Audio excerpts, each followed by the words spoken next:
अब हर खबर पर होगी हमारी नजर। पल पल बदलती देश और दुनिया की हर खबर पाइए सीधा अपने मोबाइल पर। कलम युद्ध हिंदी न्यूज। नमस्कार, कलम युद्ध हिंदी न्यूज में आपका स्वागत है। मैं आपके साथ वैशाली पवार हूं। करते हैं नजर आज की खास खबरों पर।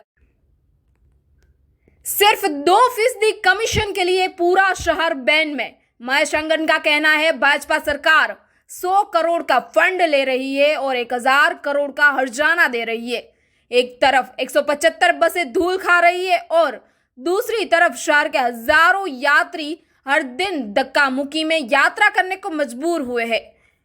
आइए करते हैं इस बारे में विस्तार से बातें। आम आदमी पार्टी के नगर सेवक महेश भाई अंगन ने आज कोसाड़ अवस्थित बस डिपो का दौरा किया और पाया कि सूरत शहर की जीवनधारा जैसी 175 BRTS बसें डिपो में धूल खा रही है। इसका कोई मालिक नहीं है और नगर पालिका इसे जर्जर हालत में छोड़कर भूल गई है।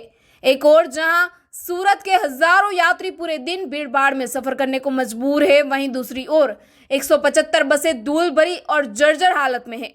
इस संबंध में महेश भाई अंगन ने आगे कहा कि नगर निगम अधिकारी को सूचित करने पर जवाब मिला कि 40 बसें बंद हालत में हैं, जबकि हंसा ट्रैवल्स के डिपो की स्थिति कुछ अलग ही स्थिति दर्शाती है, जो संदेह पैदा करती है क्या नगर निगम की किताबों में ये 175 बंद बसें चालू दिखाई देती है। ऐसा गहन प्रश्न महेश भाई अंगन ने पूछा था।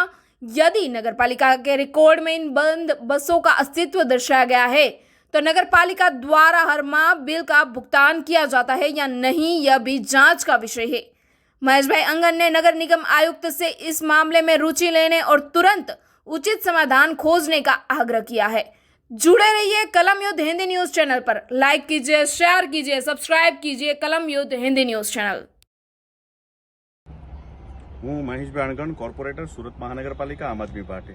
અત્યારે કોસાડ આવાસ ખાતે જે પરિસ્થિતિ છે, જે હંસા ટ્રાવેલ્સ કરીને કોઈ એજન્સી છે, માર્કો પોલોની તમામ બસો છે, આ ડેપો પર 175 કરતાં પણ વધારે બસો એકદમ જર્જરિત ખંડેર હાલતની અંદર કહી શકાય કે બધી બસો પડી છે।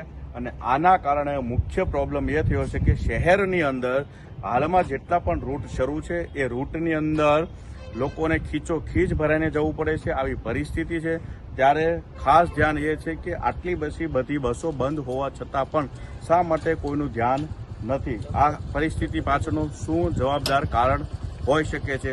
કેમ તંત્રને આ બાબતે કોઈ ધ્યાન દોરાતું નથી?